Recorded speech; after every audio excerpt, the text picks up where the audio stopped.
Hello everyone, welcome back to তোমাদের নিজেদের channel study in Bengali. তো যারা আপকামিং রেলের পরীক্ষাগুলোকে টার্গেট করছো তাদের জন্য কিন্তু এই ভিডিওটা সবথেকে বেশি উপযোগী হতে চলেছে। কারণ এই ভিডিওতে আমরা কি করি, আমরা রেলওয়ে গ্রুপ ডি এবং রেলওয়ের বিভিন্ন পরীক্ষার জন্য যে জেনারেল সায়েন্স যে আলাদা করে টপিকটা রেল বেছে দিয়েছে তার ওপরে কিন্তু ক্লাসগুলো করি। তাহলে চলো শুরু করি। আজকের প্রথম প্রশ্ন দেখো কি বলছে। আজকের প্রথম প্রশ্ন, পর্যায় সারণীর কোন ব্লকের মৌলগুলি রঙিন যৌগ গঠন করতে সবথেকে বেশি সক্ষম হয়ে থাকে। দেখো, রঙিন যৌগ মানে কি? রঙিন যৌগ মানে কিন্তু এমন কোনো কম্পাউন্ড হবে বা এমন কোনো যৌগ হবে যার কিন্তু একটা স্পেসিফিক কালার থাকবে। ফর এক্সাম্পল আমরা বলতে পারি, মনে করো বললাম আমি CuSO4 5H2, এটা একটা যৌগ। আচ্ছা, এটাকে কি বলে? এটাকে কিন্তু বলা হয়ে থাকে কপার সালফেট। আচ্ছা, কপার সালফেটকে বাংলাতে কি বলা হয়ে থাকে? এটাকে কিন্তু বলা হয়ে থাকে তুতে। আচ্ছা, এই যে কপার সালফেট দেখতে পাচ্ছ, এই যে কপার সালফেটের যে রঙটা হয়ে থাকে সেটা কিন্তু তুতে রঙ, আশা করি তোমরা প্রত্যেকেই চেনো।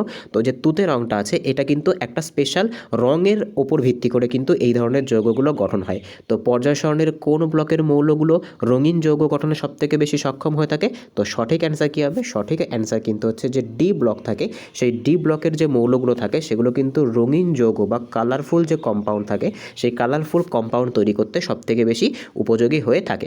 পরবর্তী প্রশ্ন দেখো কি বলেছে পরবর্তী প্রশ্ন। আচ্ছা, এই যে ডি ব্লকের যে মৌলগুলো আছে এগুলোকে কিন্তু সন্ধিগত মৌল বলা হয়ে থাকে। পরবর্তী প্রশ্ন দেখো কি বলেছে। একটি উত্তল লেন্সের সামনে যদি 20 সেন্টিমিটার দূরে একটা বস্তু রাখি, লেন্সের ক্ষমতা যদি 10 ডায়োপ্টার হয়, তাহলে প্রতিবিম্বের অবস্থানটা কোথায় হবে? কি বলেছে দেখো এখানে। উত্তল লেন্সের সামনে 20 সেন্টিমিটার দূরে বস্তুটা রাখছে, লেন্সের ক্ষমতা কত বলে দিয়েছে? লেন্সের ক্ষমতা বলে দিয়েছে 10 ডায়োপ্টার। তাহলে প্রতিবিম্বের অবস্থানটা কোথায় হবে? ঠিক আছে, দেখো এই যে অঙ্কটা আছে এই অঙ্কটাকে কিন্তু আমরা সলভ না করেও শুধুমাত্র মাইন্ড ক্যালকুলেশনের মাধ্যমে অঙ্কটা করতে পারি। সেটা কিভাবে? সেটা কিন্তু এইভাবে। দেখো কি বলছে এখানে, ব্যাখ্যাটা ভালো করে বুঝবে। দেখো বলছে ক্ষমতা 10 ডায়োপ্টার মানে ফোকাস দৈর্ঘ্য কত হবে? 10 সেন্টিমিটার হবে। এবার দেখো ভালো করে বুঝবে। দেখো আমরা একটা জানি যে লেন্সের যে পাওয়ার হয়ে থাকে সেই পাওয়ার সমান সমান কি হয়ে থাকে?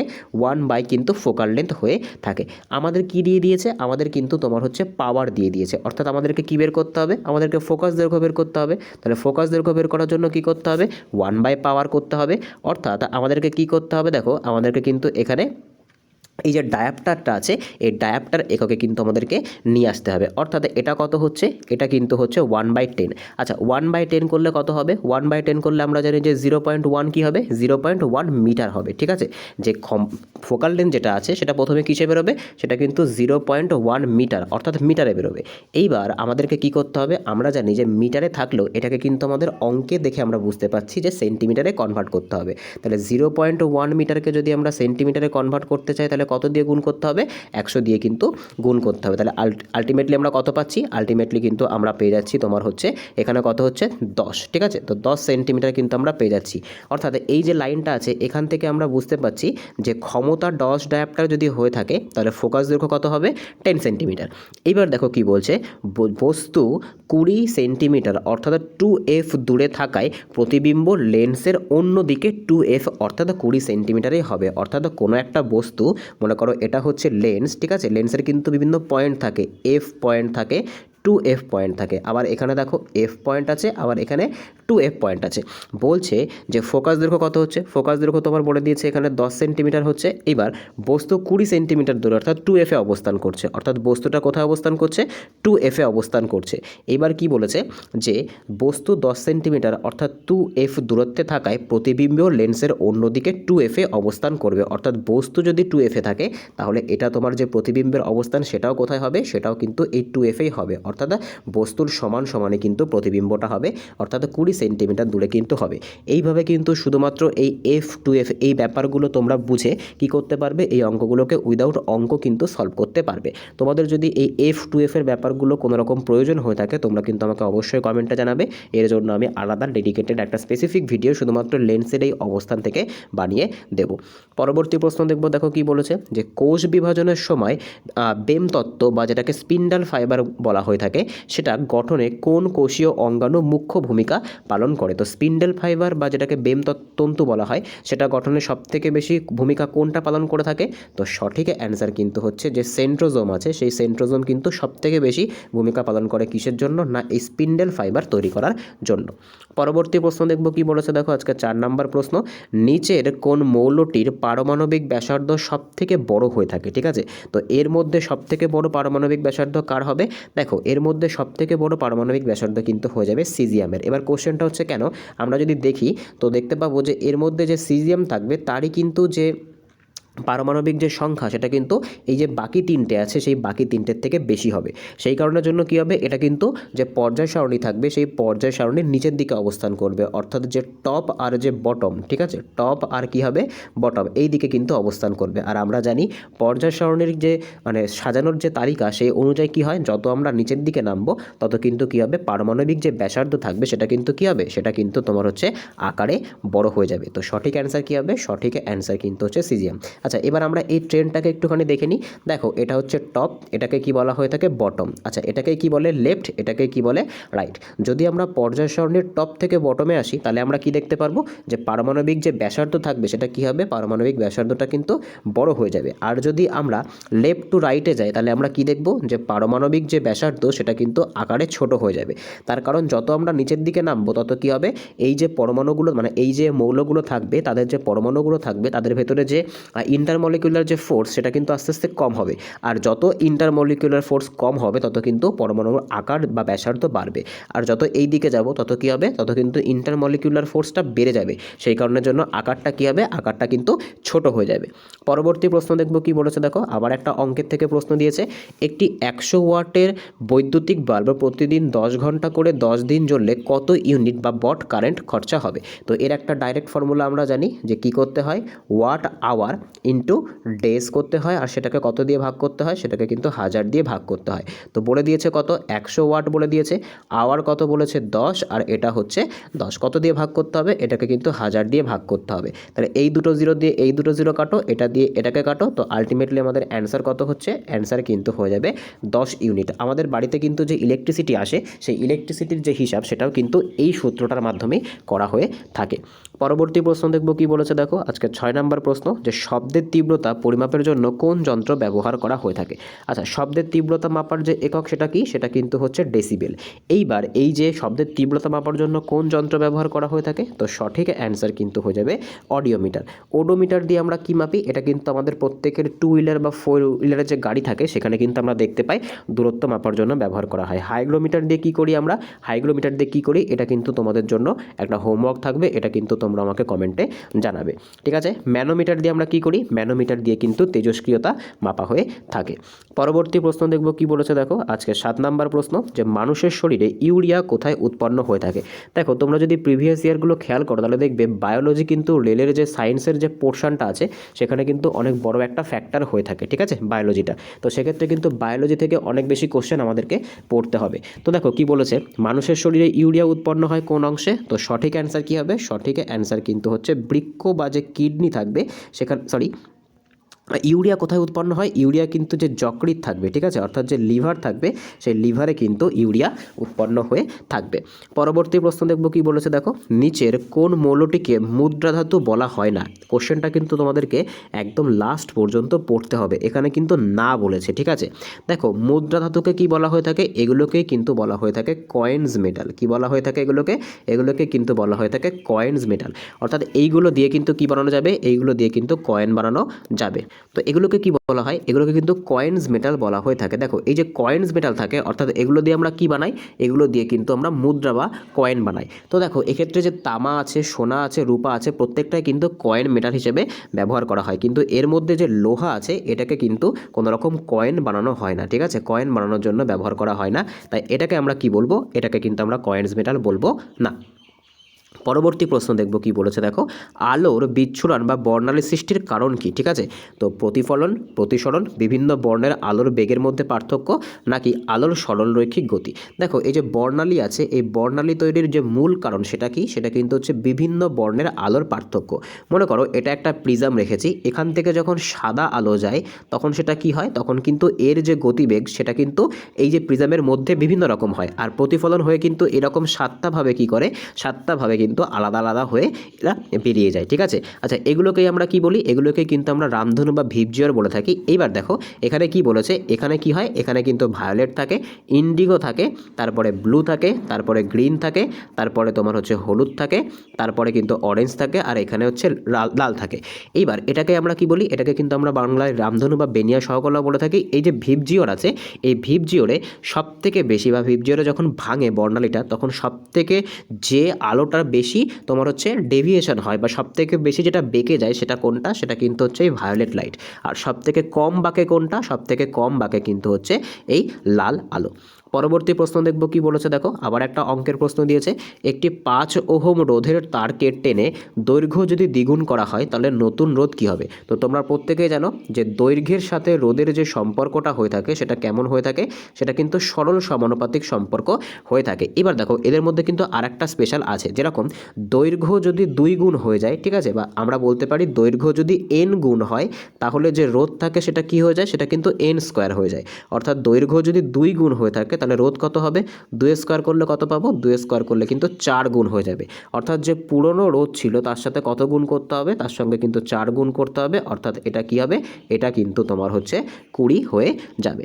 পরবর্তী প্রশ্ন দেখব কি বলেছে দেখো, পরবর্তী প্রশ্ন আজকের 11তম প্রশ্ন, যে পেন্সিলের শীষ তৈরিতে নিচের কোনটা ব্যবহার করা হয়ে থাকে। তো সঠিক অ্যান্সার কিন্তু হয়ে যাবে গ্রাফাইট ব্যবহার করা হয়ে থাকে। পরবর্তী প্রশ্ন দেখব কি বলেছে দেখো, আজকের 12তম প্রশ্ন, পরমাণু নিউক্লিয়াসের চারিদিকে ইলেকট্রন বিন্যাস 282 কোন মৌলটিকে নির্দেশ করে। তো সবার প্রথমে আমাদেরকে কি করতে হবে, এটাকে জুড়তে হবে। তো 282 কত হচ্ছে, 12। আর 12 কার পারমাণবিক সংখ্যা হয়ে থাকে, 12 কিন্তু ম্যাগনেসিয়ামের পারমাণবিক সংখ্যা হয়ে থাকে। ম্যাগনেসিয়ামের কত নম্বর পর্যায়ের কত নম্বর গ্রুপে অবস্থান করে, দেখো যতগুলো শেল নাম্বার থাকে সেটাকে আমরা কি বলি, সেটাকে আমরা বলি পর্যায়। তাহলে কতগুলো শেল নাম্বার আছে, টোটাল কিন্তু 3টে শেল নাম্বার আছে, অর্থাৎ এটা তৃতীয় পর্যায়। আর লাস্টে যেটা থাকে সেটাকে কি বলা হয়ে থাকে, সেটাকে কিন্তু আমরা শ্রেণী নাম্বার বলে থাকি বা গ্রুপ নাম্বার। অর্থাৎ তৃতীয় পর্যায় আর দ্বিতীয় শ্রেণীতে কিন্তু এই ম্যাগনেসিয়ামটা অবস্থান করছে। পরবর্তী প্রশ্ন দেখব কি বলেছে দেখো, আজকে 13তম প্রশ্ন, পারমাণবিক চুল্লিতে মডারেটর হিসেবে কি ব্যবহার করা হয়ে থাকে। তো সঠিক অ্যান্সার কিন্তু হচ্ছে D2O। ঠিক আছে, এই D2Oটা কি জিনিস, এটা কিন্তু হচ্ছে ডাইটেরিয়াম অক্সাইড। এটা কিন্তু হাইড্রোজেনের যে সেকেন্ড আইসোটোপ থাকে যেটাকে আমরা কি বলে থাকি, যেটাকে কিন্তু আমরা ডাইটেরিয়াম বলে থাকি, সেই ডাইটেরিয়াম থেকে কিন্তু এটা বানানো হয়ে থাকে, যেটা কিন্তু মডারেটর হিসেবে কাজ করে থাকে। পরবর্তী প্রশ্ন দেখব কি বলেছে, মানবদেহের কঙ্কালতন্ত্রের দীর্ঘতম হাড় কোনটা। তো মানুষের কঙ্কালতন্ত্রের দীর্ঘতম হাড় কোনটা, তো সঠিক অ্যান্সার কিন্তু হচ্ছে ফিমার। এটাকেই কি বলা হয়ে থাকে, এটাকেই কিন্তু বলা হয়ে থাকে উরুর হাড়। ঠিক আছে, বা থাইবোনও অনেকে এটাকে বলে থাকে। স্টেপিস কি, স্টেপিস কিন্তু হচ্ছে সবথেকে ক্ষুদ্রতম, সবথেকে ছোট হাড়টা কিন্তু হচ্ছে ক্ষুদ্রতম। এটা কোথায় থাকে, এটা কিন্তু কানে, যেটাকে মধ্যকর্ণের ককলিয়া বলে, সেখানে কিন্তু অবস্থান করে। পরবর্তী প্রশ্ন দেখব কি বলেছে দেখো, যে নিচের কোন পদ্ধতিতে সূর্য থেকে পৃথিবীতে তাপ পৌঁছায়। তো সঠিক অ্যান্সার কি, সঠিক অ্যান্সার কিন্তু হচ্ছে বিকিরণ। আচ্ছা এই বিকিরণে কি প্রয়োজন হয় না, বিকিরণে কিন্তু কোনো রকমের মাধ্যম প্রয়োজন হয় না। ঠিক আছে, বা হাওয়া মাধ্যমে এটা কিন্তু আসতে পারে। ঠিক আছে, বা মাধ্যম প্রয়োজন কিন্তু হয় না বিকিরণে। আচ্ছা পরিবহনটা কি, পরিবহনটা কিন্তু যখন কোনো সলিড জিনিস হয়, সেই সলিড জিনিসের মধ্যে দিয়ে যখন তাপটা যায় সেটাকে বলে পরিবহন। আর পরিচলনটা কি, যখন কোনো লিকুইড জিনিসের মধ্যে দিয়ে যায় তখন কিন্তু সেটাকে বলে পরিচলন। আর বিকিরণের জন্য কিন্তু কোনো রকমের মাধ্যম প্রয়োজন হয় না। পরবর্তী প্রশ্ন দেখব কি বলেছে দেখো, চোখের কাছের বস্তু দেখার জন্য লেন্সের ফোকাস দৈর্ঘ্য পরিবর্তনের ক্ষমতাটাকে কি বলে। যখন আমরা দূরের দিকে তাকাই তখন আমাদের লেন্সটা কিন্তু একরকম থাকে, যখন আমরা কাছের দিকে তাকাই তখন কিন্তু লেন্সটা আবার সঙ্গে সঙ্গে সেই কাছের জিনিসটার সঙ্গে অ্যাডাপ্ট করে যায়। তো এইটাকে কি বলা হয়ে থাকে, এইটাকে কিন্তু বলা হয়ে থাকে উপযোজন। আর এই কাজটা কে করে থাকে, এটা কিন্তু চোখের যে লেন্স করে থাকে, আর লেন্সের ওখানে কিন্তু একটা স্পেশাল মাসেল থাকে, যেটাকে কি বলা হয়ে থাকে, যেটাকে কিন্তু বলা হয়ে থাকে সিলিয়ারি মাসেল। এই সিলিয়ারি মাসেলটা কিন্তু এই কাজটা করে থাকে। পরবর্তী প্রশ্ন দেখব কি বলেছে দেখো, আজকে 17তম প্রশ্ন, পরমাণুর আইসোটোপগুলিতে নিচের কোন সংখ্যা ভিন্ন হয়ে থাকে। দেখো যে আইসোটোপ থাকে সেই আইসোটোপে কি হয়ে থাকে, আইসোটোপে কিন্তু যে পারমাণবিক সংখ্যা সেটা কিন্তু কী হয়ে থাকে, সেটা কিন্তু সমান হয়ে থাকে, কিন্তু যে ভর সংখ্যা থাকে সেটা কিন্তু সম্পূর্ণ আলাদা হয়ে থাকে। ঠিক আছে, অর্থাৎ আমরা যদি দেখি তো ভর সংখ্যা হলে কী হবে, দেখো কোনো একটা এলিমেন্ট যদি আমি এখানে নিই, মনে করো আমি এখানে ক্লোরিন নিলাম, একটা এলিমেন্ট কিন্তু হয়ে যায় ক্লোরিন 1735। এখানে দেখো কি হয়, আর একটা কিন্তু কি হয় ক্লোরিন 1737। এবার দেখব এটাকে কি বলে ভর সংখ্যা, আর এটাকে কি বলে পারমাণবিক সংখ্যা। এটাকে পারমাণবিক সংখ্যা, এটাকে ভর সংখ্যা। এইবার যদি আমরা দেখি, দেখো প্রত্যেকটার কিন্তু পারমাণবিক সংখ্যা সেম থাকে, কিন্তু যখন আমরা ভর সংখ্যা থেকে পারমাণবিক সংখ্যাকে বাদ দিই তখন আমরা কি পাই, তখন কিন্তু আমরা পেয়ে যাই নিউট্রন সংখ্যা। ঠিক আছে, তখন আমরা কি পাই, নিউট্রন সংখ্যা। তো এটাকে যদি আমরা দেখি তাহলে এটা কত হবে, ধরো 7 পর থেকে 15, এটা হবে 18, আর এটা কত হবে, এটা কিন্তু তোমার হয়ে যাবে 19। ঠিক আছে, তো এখানে দেখো আমরা দেখতে পাচ্ছি কি না, এটা হয়ে যাবে কিন্তু 20। ঠিক আছে, তো দেখো এক্ষেত্রে কিন্তু এটার যে নিউট্রন নাম্বার আর এটার যে নিউট্রন নাম্বার দুটো সম্পূর্ণ কি, দুটো কিন্তু সম্পূর্ণ আলাদা, অর্থাৎ যে নিউট্রন নাম্বার সেটারই কিন্তু পার্থক্য দেখতে পাই আমরা আইসোটোপে। পরবর্তী প্রশ্ন দেখব কি বলেছে, দেখো যে বেকিং সোডার রাসায়নিক নাম কি। তো সঠিক অ্যান্সার কি হবে, সঠিক অ্যান্সার কিন্তু হচ্ছে সোডিয়াম বাইকার্বনেট। এটাকে কি বলা হয়ে থাকে, এটাকে কিন্তু বলা হয়ে থাকে Na2CH3। ঠিক আছে, দেখো এখানে কিন্তু কি বলা হয়ে থাকে, এটাকে কিন্তু কি বলা হয়ে থাকে সোডিয়াম বাইকার্বনেট। ঠিক আছে, তো সোডিয়াম বাইকার্বনেট কি হয়ে থাকে, এটা কিন্তু হচ্ছে NaHCO3। ঠিক আছে, এটা কিন্তু হচ্ছে যে সোডিয়াম বাইকার্বনেট তার সূত্র, আর আমি যেটা লিখছিলাম সেটা কিন্তু হচ্ছে সোডিয়াম কার্বনেট, যেটা কোনটা, সেটা কিন্তু হচ্ছে Na2CO3। পরবর্তী প্রশ্ন দেখব কি বলেছে, দেখো আজকের 19তম প্রশ্ন, যে মহাকর্ষ ধ্রুবক বা জি এর মান কে আবিষ্কার করে। তো সঠিক অ্যান্সার কিন্তু হচ্ছে হেনরি ক্যাভেন্ডিশ। ঠিক আছে, হেনরি ক্যাভেন্ডিশ। এই জি দিয়ে আমরা কি বুঝি, এই জি দিয়ে কিন্তু আমরা মহাকর্ষ ধ্রুবক বুঝি, অর্থাৎ যেটা কিন্তু সমগ্র পৃথিবী বা ইউনিভার্সের মধ্যে যে আকর্ষণ বলটা কাজ করে সেটাকে কিন্তু ক্যাপিটাল জি বলা হয়ে থাকে। আর স্মল জি কোনটা, এটা কিন্তু শুধুমাত্র পৃথিবীর জন্য কাজে লাগে। পরবর্তী প্রশ্ন দেখব কি বলেছে, যে উদ্ভিদ কোষের কোষ প্রাচীর তৈরিতে কোনটা ব্যবহার করা হয়ে থাকে। তো সঠিক অ্যান্সার কী হবে, যে উদ্ভিদ কোষ থাকে সেখানে কোষ প্রাচীর তৈরি করতে কিন্তু যে সেলুলোজ ব্যবহার করা হয়ে থাকে। ঠিক আছে, বা সেলুলোজ কিন্তু কোষ প্রাচীরের প্রধান উপাদান। আর যে ছত্রাক থাকে সেই ছত্রাকের ক্ষেত্রে কিন্তু এটা একটু আলাদা হয়ে যায়, ছত্রাকের ক্ষেত্রে কিন্তু এটা হয়ে যায় কাইটিন। পরবর্তী প্রশ্ন দেখব কি বলেছে, সবথেকে নমনীয় ধাতু কোনটা। তো এটা তো তোমাদের অনেকবার করিয়েছি। তো সঠিক অ্যান্সার কী হবে, সঠিক অ্যান্সার কিন্তু হচ্ছে গোল্ড বা সোনা, এটা কিন্তু সবথেকে বেশি নমনীয় ধাতু। পরবর্তী প্রশ্ন দেখব কি বলেছে, যে মানুষের লালারসে কোন এনজাইমটা থাকে।